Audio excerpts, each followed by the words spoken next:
Hunting the Deceitful Turkey by Mark Twain. When I was a boy, my uncle and his big boys hunted with the rifle.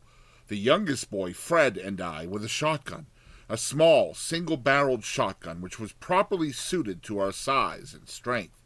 It was not much heavier than a broom. We carried it turn about, half an hour at a time. I was not able to hit anything with it, but I liked to try. Fred and I hunted feathered small game. The others hunted deer, squirrels, wild turkeys, and such things. My uncle and the big boys were good shots. They killed hawks and wild geese and such like on the wing, and they didn't wound or kill squirrels. They stunned them.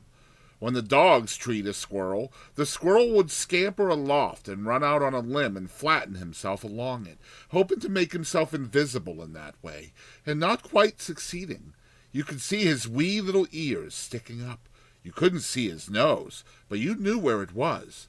Then the hunter, despising a rest for his rifle, stood up and took offhand aim at the limb and sent a bullet into it immediately under the squirrel's nose, and down tumbled the animal, unwounded but unconscious. The dogs gave him a shake, and he was dead. Sometimes, when the distance was great and the wind not accurately allowed for, the bullet would hit the squirrel's head. The dogs could do as they pleased with that one. The hunter's pride was hurt, and he wouldn't allow it to go into the game bag. In the first faint gray of the dawn, the stately wild turkeys would be stalking around in great flocks, and ready to be sociable and answer invitations to come and converse with other excursionists of their kind. The hunter concealed himself and imitated the turkey call by sucking the air through the leg bone of a turkey, which had previously answered a call like that and lived only just long enough to regret it. There is nothing that furnishes a perfect turkey call except that bone. Another of nature's treacheries, you see. She is full of them. Half the time she doesn't know which she likes best, to betray her child or protect it. In the case of the turkey, she is badly mixed. She gives it a bone to be used in getting it into trouble, and she also furnishes it with a trick for getting itself out of the trouble again. When a mama turkey answers an invitation and finds she has made a mistake in accepting it, she does as the mama partridge does, remembers a previous engagement, and goes limping and scrambling away, pretending to be very lame, and at the same time she is saying to her not visible children, "Lie low, keep still, don't expose yourself. I shall be back as soon as I have beguiled this shabby swindler out of the country." When a person is ignorant and confiding, this immoral device can have tiresome results.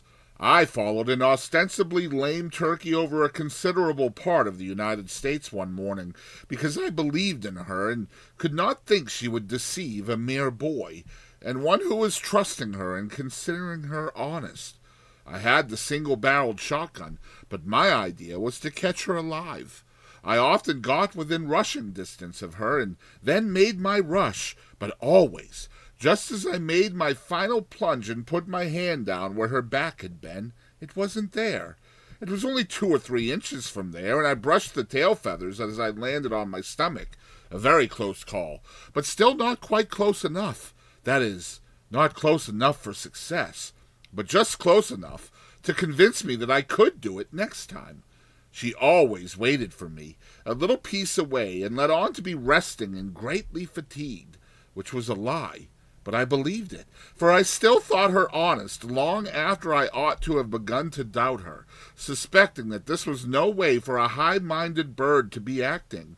I followed, and followed, and followed, making my periodical rushes, and getting up and brushing the dust off, and resuming the voyage with patient confidence, indeed, with a confidence which grew, for I could see by the change of climate and vegetation that we were getting up into the high latitudes, and as she always looked a little tireder and a little more discouraged after each rush, I judged that I was safe to win, in the end, the competition being purely a matter of staying power, and the advantage lying with me from the start because she was lame.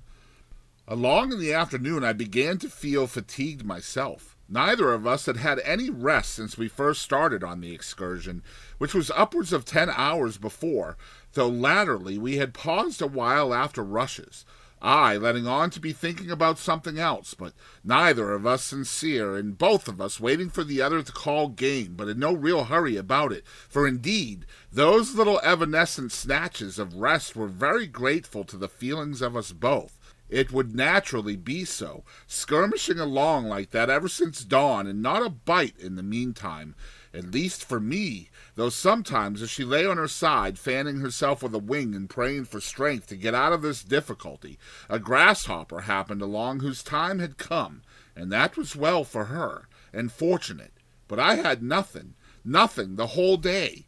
More than once, after I was very tired, I gave up taking her alive, and was going to shoot her, but I never did, although it was my right, for I did not believe I could hit her, and besides, she always stopped and posed when I raised the gun, and this made me suspicious that she knew about me and my marksmanship, and so I did not care to expose myself to remarks. I did not get her at all. When she got tired of the game at last, she rose from almost under my hand, and flew aloft with the rush and whir of a shell, and lit on the highest limb of a great tree, and sat down and crossed her legs, and smiled down at me, and seemed gratified to see me so astonished. I was ashamed, and also lost, and it was while wandering the woods hunting for myself that I found a deserted log cabin, and I had one of the best meals there that in my life days I have eaten. The weed-grown garden was full of ripe tomatoes, and I ate them ravenously, though I had never liked them before. Not more than 2 or 3 times since I have tasted anything that was so delicious as those tomatoes. I surfeited myself with them, and did not taste another one until I was in middle life. I can eat them now, but I do not like the look of them. I suppose we have all experienced a surfeit at one time or another. Once, in stress of circumstances, I ate part of a barrel of sardines, there being nothing else at hand, but since then I have always been able to get along without sardines.